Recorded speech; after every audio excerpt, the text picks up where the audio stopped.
سعد اللہ صاحب یاد کیا ہمیں کہ بھول گئے ہیں؟ سچی بولیو، یاد کیا؟ ورنہ میں آپ کو یہ سنانے والا تھا، آپ انکار کرتے تو گرچہ آپ نے اقرار کیا ہے پھر بھی سنا دو. میں صدیق بھائی، ہر کوئی ہمارا ہو جائے ایسی ہماری تقدیر نہیں، ہر کوئی ہمارا ہو جائے ایسی ہماری تقدیر نہیں، ہم وہ شیشہ ہے جس کی کوئی تصویر نہیں.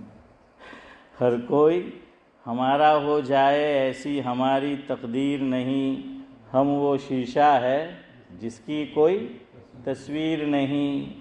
درد سے رشتہ ہے ہمارا خوشیاں نصیب نہیں.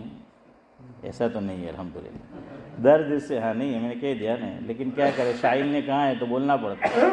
درد سے رشتہ ہے ہمارا خوشیاں نصیب نہیں، ہم کو بھی کوئی یاد کرے اتنے بھی ہم خوش نصیب نہیں. لیکن چلے بہرحال آپ نے تو یاد کیا ہے اور یاد کرتے سب ساتھی یاد کرتے ہیں ماشاءاللہ. اللہ آپ کو جزائے خیر دے، ہم بھی آپ کو یاد کرتے رہے. دل میں ہے تصویر یار جب ذرا گردن جھکائی دیکھ، ہے نا فاروق؟ ہاں تو ایسا معاملہ تھا. اکبر الہ آبادی نے کہا ہے، مبرہ ہوں ہنر سے میں، مبرہ ہوں ہنر سے میں، سراپا عیب ہوں اکبر.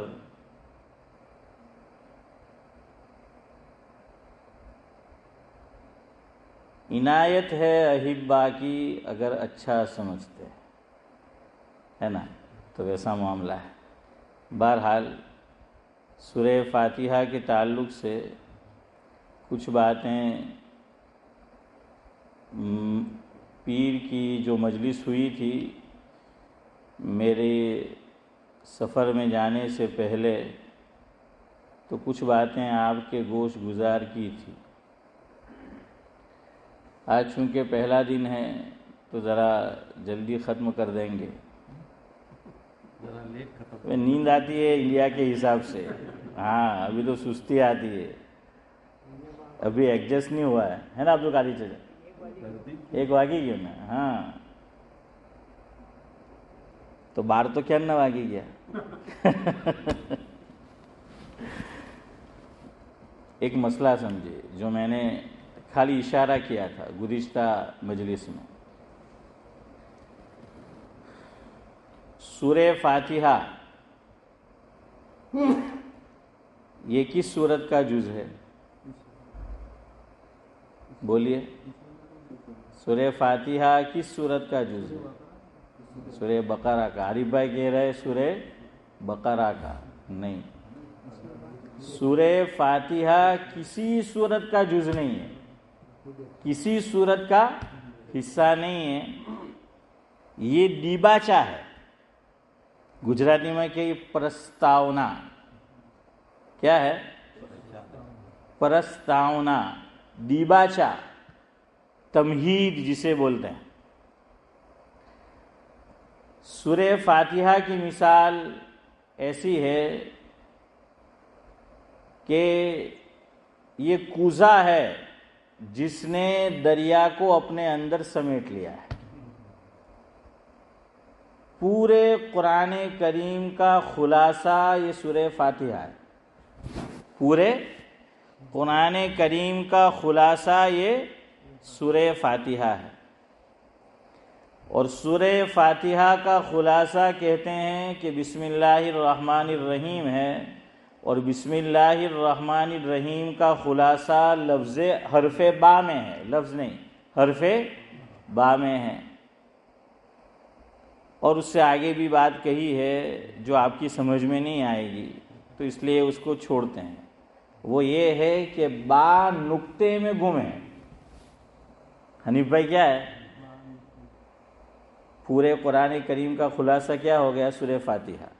سورہ فاتحہ کا خلاصہ بسم اللہ الرحمن الرحیم. بسم اللہ الرحمن الرحیم کا خلاصہ با، حرف با. نہیں الف نہیں ہے نا، اس میں با ہے. بسم اللہ الرحمن الرحیم آپ دیکھیں گے تو دیکھیے اس میں الف نہیں لکھا ہے. اس میں ادھر دیکھیے با ہے، با کے بعد الف نہیں ہے. سعد اللہ صاحب جو کہہ رہے ہیں وہ بھی صحیح ہے. بسم اللہ اس طرح بھی لکھی جاتی ہے کہ با کے بعد پھر الف اور پھر سین، لیکن یہاں ایسا نہیں ہے اور اسی طرح لکھنا چاہیے. قرآن کریم کا جو رسم الخط ہے، جو رسم الخط جانتے ہیں نا، یعنی جس طریقے سے قرآن کریم کو لکھا گیا ہے، میں اور آپ اس کو جب لکھیں گے تو ہمیں بھی لازم اور ضروری ہے کہ ویسے ہی لکھے جیسے قرآن کریم کے اندر لکھا ہوا ہے. بسم اللہ الرحمن الرحیم کو با اور الف کے ساتھ چودھری صاحب نہیں لکھیں گے، بلکہ کیسے لکھیں گے؟ با کے بعد سین کے ساتھ لکھا جائے گا. میں نے گزشتہ بھی آپ کو بتایا تھا، لفظ ابراہیم اسماعیل بھائی قرآن کریم میں دو طرح لکھا ہوا آپ کو ملے گا. ایک ہا کے بعد یا ملے گی اور پھر میم ملے گا سعد اللہ صاحب، اور بعض جگہ ہاشم بھائی کیا ملے گا؟ ہا کے بعد یا نہیں ہوگی بلکہ کیا ہوگا؟ ڈائریکٹ میم ہوگی. تو جس طریقے سے لکھا ہے میرے اور آپ کے لیے ضروری ہے کہ اس کو اسی طرح لکھے. قرآن کریم کی ہر چیز یہ محفوظ ہے. اس کا رسم الخط بھی شبیر چچا کیا ہے؟ محفوظ ہے. اسے اسی طرح لکھنا ہے. جہاں ہا کے بعد یا ہے ابراہیم میں تو وہاں اگر وہ آیت میں اور آپ لکھیں گے تو اسی طرح لکھیں گے، لیکن جہاں ہا کے بعد میم ہے یا نہیں ہے تو ہم یا نہیں لکھیں گے. تو با عربی زبان کی یہ خصوصیت ہے کہ اس میں جو حرف ہے یہ بعض حروف کئی معنی میں مستعمل ہوتے ہیں. ایک حرف کے کئی معنی. با، میں نے کہا کہ سورہ فاتحہ کا خلاصہ علماء نے لکھا ہے کہ لفظ با میں ہے. با میں کیسے ہے؟ با کا ایک معنی آتا ہے مصاحبت. با کس کے لیے آتی ہے؟ مصاحبت یعنی ادھر دیکھیے جوڑنا، مل جانا. تو یہ قرآن کریم بندوں کو اللہ تعالیٰ سے جوڑنے کے لیے آیا ہے، ملانے کے لیے آیا ہے. اور با کا معنی ہی ہے ملانا. با کا معنی کیا ہے؟ مصاحبت، ملانا. اور ہمارے حضرت مولانا ابرار احمد صاحب دھلیوی رحمۃ اللہ علیہ فرماتے تھے ایک اور انداز سے کہ قرآن کریم میں سب کچھ ہے. اس کی مثال دریا کی ہے. دریا کے اندر سعد اللہ صاحب ہیرے جواہرات ہے کہ نہیں؟ ہے، لیکن مجھے اور آپ کو نظر نہیں آئیں گے اور ملیں گی بھی نہیں. مل جائے تو قسمت. لیکن جو اندر غوطہ لگاتا ہے، ڈبکی لگاتا ہے، اندر جاتا ہے عبد القادر چچا تو کیا ہے؟ نیچے سے ہیرے جواہرات یہ نکال کر لاتا ہے. تو قرآن کریم میں بھی صدیق بھائی کیا ہے؟ سب علوم ہے، لیکن شرط یہ ہے کہ اس میں کیا لگانا پڑے گا؟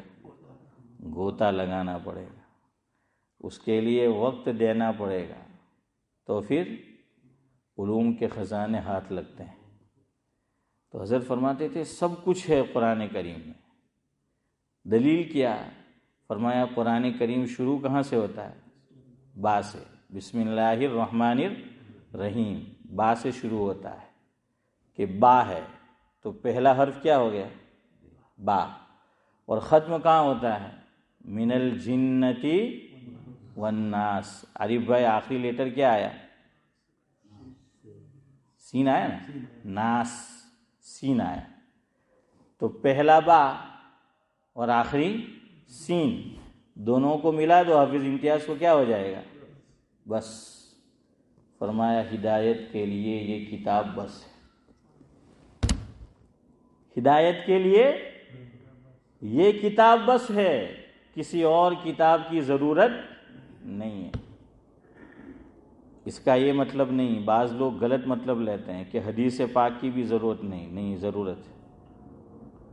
حدیث پاک کیا ہے؟ احادیث قرآن کریم کی اشرف بھائی شرح ہے۔ کیا ہے؟ شرح ہے۔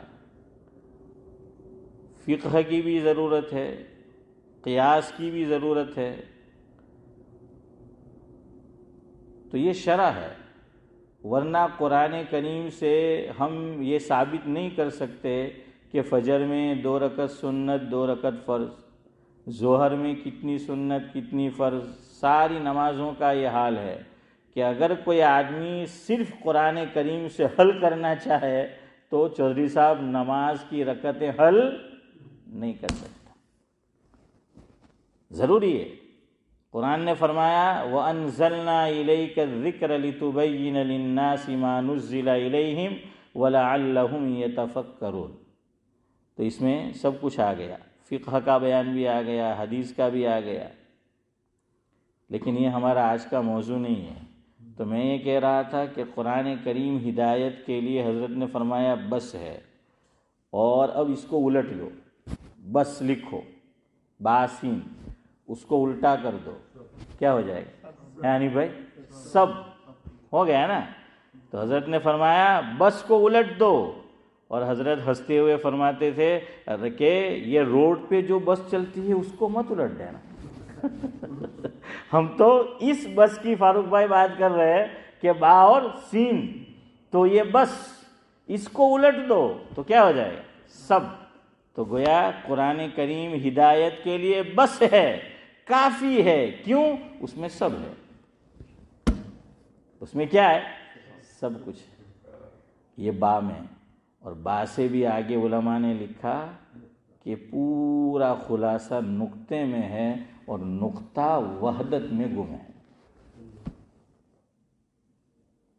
لیکن سعد اللہ صاحب میں آپ کو گھمانے لے جاؤں گا اس میں تو آپ مجھے گھماتے ہی رہیں گے، اس لیے بس اتنا ہی سمجھے کہ کیا ہے، ہاں، نقطہ وحدت میں گم ہے۔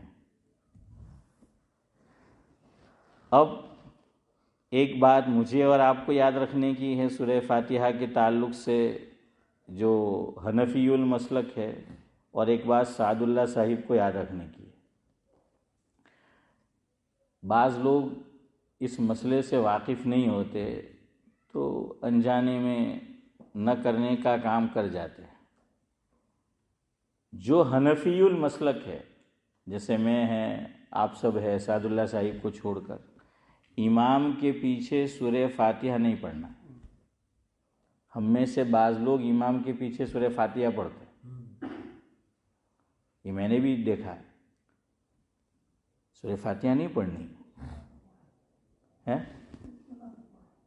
بسم اللہ بھی ہاشم بھائی کہہ رہے پڑھ رہے، بسم اللہ بھی نہیں پڑھنی۔ جو حضرت امام ابو حنیفہ علیہ الرحمہ کے مسلک پر عمل کرتا ہے اسے اللہ اکبر ایک تو کہنا ہے، ہر ایک کو کہنا ہے۔ یہ امام صاحب خالی اللہ اکبر نہیں کہیں گے، اور اللہ اکبر اتنی زور سے کہنا ہے کہ کہنے والا خود سن لے۔ اتنی زور سے ہر نمازی کو تکبیر تحریمہ اللہ اکبر کہنا فرض ہے، یاد رکھنا، ورنہ نماز نہیں ہوگی۔ یہ اللہ اکبر اتنی زور سے کہنا کہ ہر نمازی اپنا اللہ اکبر سنے، یہ فرض ہے۔ اگر کسی نے مائن میں اللہ اکبر کہا، تصور میں اللہ اکبر کہا، نماز نہیں ہوئی۔ ایسا مسلمان، اللہ میری آپ کی سب کی حفاظت کرے، نماز پڑھ کر بھی اللہ تعالیٰ کے رجسٹر میں بے نمازی، یاد رکھنا، یہ فرض ہے۔ کیوں؟ یہ تو گاڑی سٹارٹ ہے، یہ چابی ہے، اس سے گاڑی سٹارٹ ہوگی، یہ سب کو سٹارٹ کرنی ہے گاڑی۔ آگے پھر امام صاحب دھکا لگاتے رہیں گے، سمجھ آیا؟ ہاں، باقی گاڑی سٹارٹ تو کرنی ہے۔ وہ بعض لوگ کہتے ہیں نا انڈیا میں یہاں تو ایسا نہیں دیکھا جاتا. ابھی میں نے دیکھا, ابھی گیا تو کسی کی گاڑی بگڑی ہے تو وہ پیچھے آگے ہونڈے والا, دوسرا پیچھے صدیق بھائی اور یوں, ہاں اب وہ جا رہا ہے. اس لیے یاد رکھنا, سب کو کہنا ہے زور سے, اتنی زور سے کہ خود سنیں. بعض لوگ اتنی زور سے بھی نہیں کہتے کہ خود سن سکیں, تو کیا ہوگا؟ اللہ جزائے خیر دے. حضرت مولانا عبدالحی لکھنوی نور اللہ مرقدہ کو حضرت کی رائے یہ ہے, حضرت نے اپنی کتاب میں یہ لکھا جس کا مفہوم یہ ہے, اگر ہونٹ حرکت کر گئے تب بھی نماز ہو جائے. یعنی اتنی زور سے بھی نہیں کہا میں نے اور آپ نے کہ ہم خود سنیں, لیکن ہونٹ کیا ہوئے, میری طرف دیکھو. میں کہہ رہا ہوں مجھے سنائی نہیں دے رہا, لیکن میرے ہونٹ کیا کر رہے ہیں سعد اللہ صاحب؟ حرکت کر رہے ہیں. اور کہتے ہیں کہ حرکت میں کیا ہے؟ برکت. ہاں ہے نا اسماعیل بھائی, حرکت میں برکت ہے تو یہاں برکت ہو گئی. لیکن بھائی یہ تو بالکل ایمرجنسی ایگزٹ ہے کہ بچا لیا, ورنہ اتنی زور سے کہنا ہر آدمی, ہر نمازی کہ وہ خود کیا کرے, سنے. ہاں اتنی زور سے بھی مت کہنا کہ لوگ سمجھنے لگے کہ امام صاحب جو ہیں سعد اللہ ہے کہ مولوی محمد ہے, ہیں. اتنی زور سے بھی پھر نہیں کہنا ہے. وہ تو امام جو ہیں زور سے کہے گا کہ سب سنیں, باقی مقتدی اتنی زور سے کہیں گے کہ وہ خود سنیں, یا بہت بہت تو اڑوس پڑوس والا سن لے. بہرحال ہاں, ابھی یہ ثنا جو پڑھنے کا مسئلہ ہے تو ثنا پڑھنا ہے, ہر مقتدی کو ثنا پڑھنا ہے, لیکن اس کی بھی حد ہے. کب تک؟ مثال کے طور پر فجر کی نماز ہے, مغرب کی نماز ہے, عشاء کی نماز ہے, جمعہ کی نماز ہے, عیدین کی نماز ہے, تراویح کی نماز ہے, رمضان المبارک میں وطر کی نماز ہے. تو بعض مرتبہ کیا ہوتا ہے, امام صاحب نے تکبیر تحریمہ کہی تو نمازی پہلے سے ساتھ میں نہیں ہے, بس تھوڑا سا گیپ ہو جاتا ہے, فاصلہ, کہ امام صاحب نے اللہ اکبر کہہ دیا, جہری نماز ہے, لیکن امام صاحب نے ابھی تلاوت شروع نہیں کی, اور ایک نمازی آیا پیچھے سے اور اس نے اللہ اکبر کہا, اور وہ جانتا ہے کہ یہ جہری نماز ہے, لیکن امام صاحب نے, چودھری صاحب کیا ہے, ابھی شروع نہیں کی ہے تلاوت, تو اسے چاہیے کہ جلدی جلدی ثنا پڑھ لے. جی جلدی جلدی پڑھ لے. جلدی جلدی کیوں کہہ رہا ہوں؟ اس لیے کہ امام صاحب کی نماز تو شروع ہو چکی ہے, وہ ثنا پڑھ رہے ہیں, تو ان کی تو حدی ہو چکی ہوگی. تو اب یہ جو ہے بالکل آہستہ پڑھے گا, تو پھر وہ چیز لازم آئے گی جس سے قرآن نے روکا ہے, وَإِذَا قُرِئَ الْقُرْآنُ فَاسْتَمِعُوا لَهُ وَأَنصِتُوا لَعَلَّكُمْ تُرْحَمُونَ. یہ دلیل ہے احناف کی جو قرآن کریم میں آئی ہے. مفہوم یہ ہے کہ جب قرآن کریم سنانے کی نیت سے پڑھا جائے, یاد رکھنا کیوں پڑھا جائے؟ سنانے کی نیت سے, یہ شرط ہے. نماز میں جو قرآن کریم پڑھا جاتا ہے یہ سنانے کی نیت سے پڑھا جاتا ہے. سمجھ آ رہا ہے؟ بعض مرتبہ مائک نہیں ہوتا یا مائک نہیں چل رہا, مجمع بڑا ہے, نہ سنائی دے, وہ معذوری ہے, وہ عذر ہے. ورنہ قرآن کریم زور سے پڑھنا ہے جہری نماز میں, اور وہ جو پڑھا جاتا ہے وہ سنانے کے لیے پڑھا جاتا ہے. اور جب قرآن کریم سنانے کے لیے پڑھا جائے تو اس وقت خاموش رہنا اور دھیان سے سننا کیا ہے, یہ ضروری ہے. یہ قرآن کریم کہہ رہا ہے. یہ دلیل ہے امام ابو حنیفہ کی کہ اب امام صاحب نے قرات شروع کر دی, سورہ فاتحہ کیوں نہیں پڑھنی امام کے پیچھے؟ تو ایک دلیل یہ ہے کہ قرآن کریم میں آیا کہ جب قرآن کریم پڑھا جائے سنانے کے لیے تو تم کیا کرو, خاموش رہو اور دھیان سے سنو, تاکہ اللہ تعالیٰ کی رحمت کے کیا ہو, مستحق ہو. امام شافعی کی اپنی دلیل ہے, اپنے ان کی, لیکن بہرحال ہمیں پڑھنا نہیں ہے. دیکھیے اس میں 3 مسلک ہے. احناف کے یہاں کسی بھی نماز میں امام کے پیچھے سورہ فاتحہ نہیں پڑھنی. فجر, ظہر, عصر, مغرب, عشاء, جمعہ, عیدین ہیں, کسی بھی نماز میں امام کے پیچھے سورہ فاتحہ نہیں پڑھنی. یہ کس کا مسلک ہے؟ امام ابو حنیفہ علیہ رحمہ کا. امام شافعی رحمۃ اللہ علیہ کا مسلک یہ ہے کہ تمام نمازوں میں سورہ فاتحہ پڑھنی امام کے پیچھے بھی. اس لیے دیکھنا ہے سعد اللہ صاحب پڑھتے ہیں کہ تمام نمازوں میں کیا ہے، ان کو سورہ فاتحہ پڑھنی ہے، امام پڑھے پھر بھی ان کو پڑھنی ہے. امام مالک علیہ الرحمہ کی رائے بڑی البیلی ہے. اشرف بھائی کیا ہے؟ بڑی البیلی ہے ان کی رائے. وہ کیسے؟ انہوں نے فرق کیا کہ جہری نماز میں سورہ فاتحہ امام کے پیچھے نہیں پڑھنی. جہری یعنی جس میں امام کیا کرتا ہے، قرات زور سے کرتا ہے، اس میں مقتدی نہیں پڑھے گا. اور سری نماز، اور وہ دو ہے، عصر اور ظہر اور عصر، اس میں وہ فرماتے ہیں کہ امام پڑھ رہا ہے لیکن مقتدی کو کہاں سنائی دے رہا ہے، اس لیے مقتدی بھی کیا کرے، پڑھے. تو یہ انہوں نے کہا کہ بھائی جہری میں نہیں پڑھنے کا اور سری میں پڑھنے کا. رہا ثنا کا مسئلہ، حنیف بھائی نے پوچھا، تو وہ پڑھے گا، مقتدی کیا کریں گے، پڑھیں گے. اور اگر مقتدی کی رکعت مس نہیں ہوئی لیکن امام صاحب نے اللہ اکبر کہا مغرب کی نماز میں، اور پھر انہوں نے ثنا پڑھ لی، اعوذ باللہ بسم اللہ، سورہ فاتحہ تلاوت شروع ہو گئی، اور پھر میں اور آپ پیچھے سے آئے اور اللہ اکبر کہا، تو شبیر چچا پڑھنا ہے، ثنا پڑھنا ہے، نہیں پڑھنا ہے. کیوں نہیں پڑھنا ہے؟ شروع ہو چکی ہے. اور قرات شروع ہو جائے تو اللہ کا حکم کیا ہے؟ ہاں، خاموش رہو اور سنو. یہاں ایک مسئلہ علماء نے اور لکھا ہے، یاد رکھو.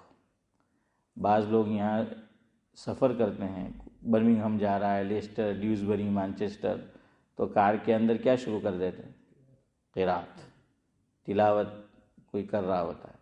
تو یہ اسی لیے ہم نے شروع کیا ہے کہ ہم کیا کریں، اس کو سنیں. تو اب بات چیت مت کرو، دوست احباب بیٹھے ہیں تو سنو، اور اگر بات چیت کرنا ہے تو بٹن کو کیا کر دو، بند کر دو، اور پھر بات چیت کرو. کیوں؟ یہاں بھی نیت ہماری کیا ہے؟ سننے کے لیے اس کو آن کیا گیا ہے. سمجھ آ رہی بات؟ تو اس لیے بات چیت نہیں کرنا. یہی حکم ہے تراویح میں.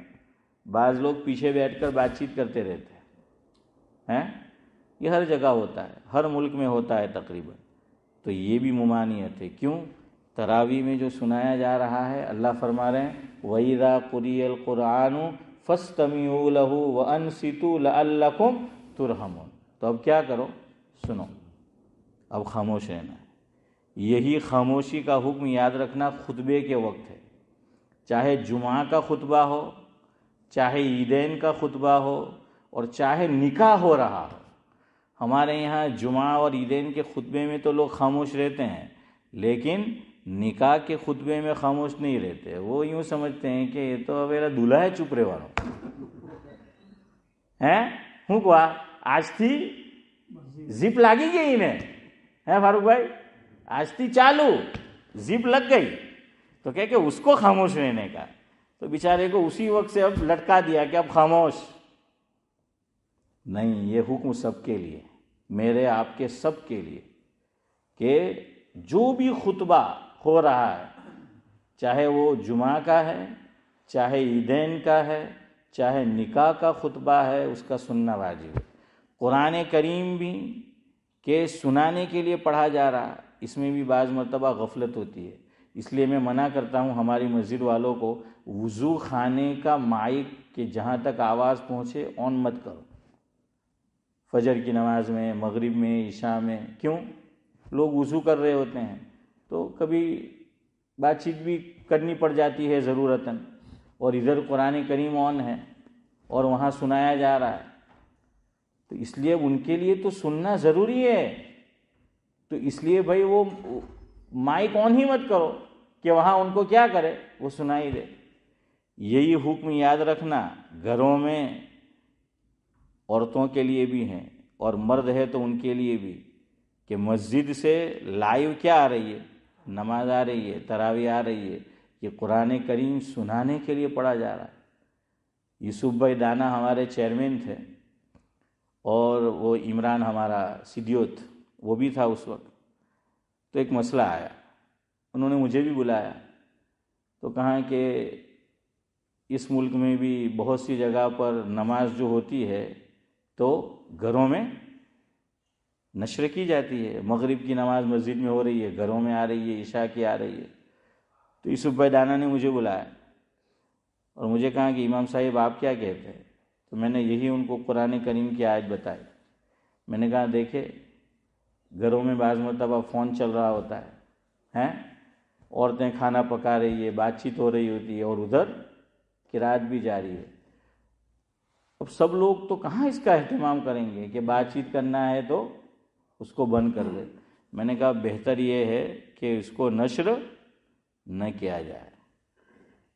پھر انہوں نے کہا کہ ہاں مولوی صاحب مرکز نظام الدین پہ بھی ہم نے دیکھا، اشرف بھائی نے بھی شاید دیکھا ہوگا، وہاں پہ بھی بس وہ جتنا ہے وہیں تک سنایا جاتا ہے۔ اچھا ایک مسئلہ اور یاد رکھو، یہ ایک نیا فیشن چل پڑا ہے، ان من نے 3.5 نمازی ہوتے ہیں اور اس میں بھی مائک شروع،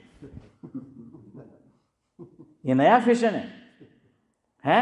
اور اب تو ایکو سسٹم، کیا کہتے ایکو ہے فاروق بھائی؟ ہاں ساؤنڈ سسٹم وہ لگاؤ کوئی بات نہیں، جمعہ میں، عیدین میں، تراویح میں، بیان میں بڑا مجمع ہے۔ ورنہ یاد رکھو یہ فقہا نے لکھا ہے کہ اگر مجمع بڑا نہیں ہے مائک کا استعمال بلا ضرورت کرنا یہ پسندیدہ نہیں ہے۔ لیکن اب تو ہمارے یہاں આપણે તો એક ભાઈ કહેતા હતા હાફિઝ સાહેબ ઇન્ડિયામાં તો કહે કે માઇક ને બાઇક એ વગર આપણું કામ ચાલે નહીં હે। એક તો શું જોઈએ, માઇક જોઈએ ને બાઇક જોઈએ। تو بہرحال اس کو بھی پسند نہیں کیا گیا، تو اس لیے یاد رکھو ثنا بھی پھر نہیں پڑھنی ہے۔ اب آپ نے ایک سوال نہیں کیا مجھ سے کہ مول صاحب ظہر اور عصر میں ہم آئے تو ثنا پڑھے گی نہیں؟ اب تو سنائی نہیں دے رہا ہے نا، تو اب پڑھنا چاہے تو پڑھ لے، کیا کرے۔ بلکہ یہاں تک فقہا نے لکھا کہ امام صاحب رکوع میں ہے ظہر اور عصر میں، اور ہم آئے نماز میں، اللہ اکبر، ہم نے سنا کہ ابھی ہم اندر انٹر ہوئے ہیں اور امام صاحب نے کیا کہا، اللہ اکبر۔ اور ہر مقتدی جانتا ہے، میرا اور مولوی محمد 2 امام اس لیے نام کہہ رہا ہوں، બધાને ખબર કે અબ્દુલ સલામની ગાડી જે છે તે સ્લો છે કે પછી ફાસ્ટ છે હે। મૌલ સાહેબની ગાડી હે, હું નામ તમારું અબ્દુલ હૈ, તમારું عبد الحفیظ بھائی، ہاں ہیں تو عبد الحفیظ چچا سب کو معلوم ہے کہ کیا ہے۔ تو دیکھ لو آپ کو آپ کا امام کا حل معلوم ہے کہ اگر وہ اتنا ٹائم دیتا ہے کہ آپ ثنا پڑھ لے اور پھر رکوع میں جائے تو پڑھ لو، لیکن اگر آپ کو معلوم ہے کہ ٹرین کیا ہو جائے گی، چھوٹ جائے گی ہیں صدیق بھائی، تو پھر کیا کر دو، چھوڑ دو، پھر کیا کر دو، چھوڑ دو۔ تو بہرحال امام کے پیچھے سورہ فاتحہ بھی نہیں پڑھنی، اعوذ باللہ بھی نہیں پڑھنا، بسم اللہ بھی نہیں پڑھنی، یہاں تک کہ آمین بھی آہستہ کہنی احناف کے یہاں، لیکن شواف ہے کہ یہاں کیا کریں گے، زور سے۔ اور امام مالک کا مسلک میں نے بتایا۔ اب ایک بات سنو پھر مجلس ختم کرتے ہیں۔ یہ مسئلہ بہت سے لوگ نہیں جانتے۔ بعض مرتبہ کیا ہوتا ہے، ہم نے نماز شروع کی اور سورہ فاتحہ ہم نے نہیں پڑھی، بائی مسٹیک کیا کر دیا، سیدھا ہم نے کوئی صورت شروع کر دی، یا بڑی صورت ہے جیسے آیت الکرسی ہے اس کا کوئی درمیان سے حصہ شروع کر دیا، اور اس کو یاد ہی نہیں آیا کہ بھائی میری سورہ فاتحہ گئی ہے۔ پھر ایک رکعت اس نے مکمل کر لی، بعد میں جو ہے اس کو یاد آیا کہ میں نے تو سورہ فاتحہ نہیں پڑھی تھی، تو نماز ہوگی کہ نہیں ہوگی؟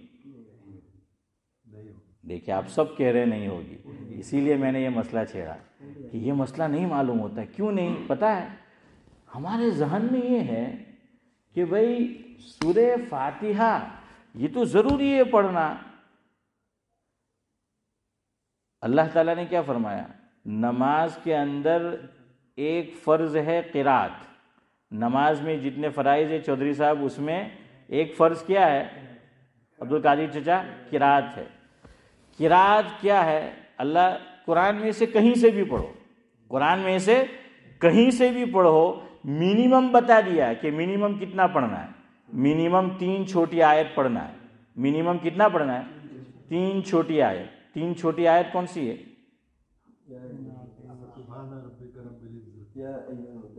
نہیں، قل اللہ میں تو 4 آیت ہے، قرآن کھول کے دیکھنا۔ قل اللہ احد اللہ الصمد لم یلد ولم یولد ولم یکن لہ کفوا احد۔ عام طور سے لوگ کہتے ہیں انا اعطینا کہ 3 آیت ہے، یا کہتے ہیں والعصر 3 آیت ہے۔ نہیں، یہ تو بڑی صورت ہے اس اعتبار سے کہ جتنا پڑھنا ضروری ہے۔ اشرف بھائی نے آدھا جواب صحیح دیا، آدھا غلط دیا۔ اشرف بھائی نے جو کہا یا ایھا المدثر، اس میں 3 چھوٹی آیت آئی ہے۔ یہ قرآن کریم کی سب سے چھوٹی آیت ہے، یہ 3۔ ادھر دیکھو، یہ سورہ مدثر میں یہ سب سے چھوٹی 3 آیت، لیکن ہمارے یہاں غلط فہمی یہی ہے کہ ہم انا اعطینا کو چھوٹی آیت سمجھتے ہیں۔ دیکھیے یہ ہے آیت نمبر 20، 21 اور 22۔ یہ دیکھیے آیت نمبر 20، 21، 22۔ ثم نظر ثم عبس وبصر ثم ادبر واستکبر۔ یہ جتنی آیات ہے قرآن کریم میں، ان میں سب سے 3 چھوٹی آیت یہ ہے۔ پارہ کون سا؟ 29۔ سورت کا نام کیا ہے؟ مدثر۔ اس میں آیت نمبر کون سی؟ 20، 21 اور 22۔ ثم نظر ثم عبس وبصر ثم ادبر واستکبر۔ یہ پڑھا، یہ اتنا ضروری ہے۔ اب ہر ایک تو یہ آیت پڑھے گا نہیں، تو پھر علماء نے ہمارے لیے ایک کام آسان یہ کر دیا عارف بھائی کہ اس میں یہ جو چھوٹی 3 آیتیں ہیں اس کے لیٹر گنے، 1 2 3 4 5، یہ ہمارے لیے کام آسان کر دیا۔ تو لیٹر کتنے ہوئے؟ 30۔ کتنے ہوئے؟ 30۔ بعضوں نے 29 کہا، بعضوں نے 30 کہا، ہم 30 لے لیتے ہیں۔ تو 30 لیٹر میں اور آپ اگر کسی رکعت میں ہم نے تلاوت جو کرنی ضروری ہے، ہم نے 30 لیٹر پڑھ لیے اور رکوع کر لیا، نماز ہو گئی۔ 30 لیٹر کی بات کر رہا ہوں۔ 3 آیت تو وہ چھوٹی ہے۔ اب دیکھیے اللہ لا الہ الا هو الحی القیوم، بڑی آیت ہے۔ اس میں اگر ہم 2 رکعت کرنا چاہے کر سکتے ہیں۔ سمجھ آیا؟ کیوں کر سکتے ہیں؟ کتنے لیٹر ضروری؟ 30 لیٹر ہیں عبدالقادر چچا، 30 لیٹر حسین بھائی جو ہیں وہ ضروری ہے۔ تو اتنے آپ پڑھ لو تو وہ ہو جائے گا، اور پھر دوسرے میں 30 پڑھ لو تو نماز ہو گئی۔ یا تو ایک بڑی آیت، یا 3 چھوٹی آیت، یا پھر کتنے لیٹر؟ 30۔ مجھے یاد ہے ایک مرتبہ میں نے جمعہ پڑھا کلیپٹن میں، مدینہ مسجد میں۔ وہاں کے جو پیش امام ہیں حضرت مولانا مفتی عمر فاروق صاحب دامت برکاتہم العالیہ، جمعہ کی نماز میں حضرت نے 26ویں پارے میں، حافظ امتیاز جانتے ہیں سورہ محمد، اس کا آخری رکوع، اس میں سے بھی آخری آیت جو شروع ہوتی ہے کہاں سے؟ محمد رسول اللہ۔ حضرت نے پہلی رکعت میں پڑھنا شروع کیا، اور ایک ہی آیت ہے، یہ آدھی آیت پڑھی اور رکوع کر دیا مفتی صاحب نے۔ پھر دوسری رکعت میں حضرت کھڑے ہوئے اور سورہ فاتحہ کے بعد پھر انہوں نے یہاں سے پڑھنا شروع کیا، كَزَرْعٍ أَخْرَجَ شَطْأَهُ فَآزَرَهُ فَاسْتَغْلَظَ فَاسْتَوَىٰ عَلَىٰ سُوقِهِ۔ چونکہ وہ عالم ہے، فقیہ ہے، مفتی صاحب ہے، وہ جانتے ہیں۔ تو دیکھیے انہوں نے ایک آیت میں نماز با جماعت، اور وہ بھی کون سی؟ جمعہ کی، اس میں ایک آیت میں 2 رکعت کی۔ تو سمجھ آیا؟ اتنا پڑھنا کیا ہے؟ وہ ضروری ہے۔ اور ایک مسئلہ یہ بھی یاد رکھو، اگر کوئی امام نماز پڑھا رہا ہے، بقدر ضرورت تلاوت وہ کر چکا صدیق بھائی، تو اب پیچھے سے لقمہ نہیں دینا ہے۔ اور امام کو بھی اتنی عقل ہونی چاہیے کہ وہ مقتدی کو لقمہ دینے پر مجبور نہ کرے۔ بعض امام کیا ہے، پڑھتے ہی رہتے، یاد نہیں آ رہا ہے تو ارے بھائی جانا ہے، عبدالقادر چچا ارے جانا یار رکوع کے اندر، کائے کو پریشان کرتا ہے، خود بھی پریشان اور بڑے میاں کو بھی پریشان کرتا ہے، اور یہ سب سے زیادہ پریشان ہوتے ہیں پھر، اور یہ پریشان ہوتے ہیں تو پھر میں پریشان ہو جاتا ہوں، چونکہ مجھے ان سے محبت ہے، تو پھر وہ پریشان ہو جاتے ہیں۔ اور اچھا ہے کہ حافظ نہیں ہے، نہیں تو તરાવીમાં બાજી કોઈને ચાલવા નહીં દેતે. હે ફારૂકભાઈ? હા, ને ગમે તેટલું કમિટીવાળા ના કહે કે બીજાથી લૂકમો નહીં દેવાય, પણ એ દેતે જ,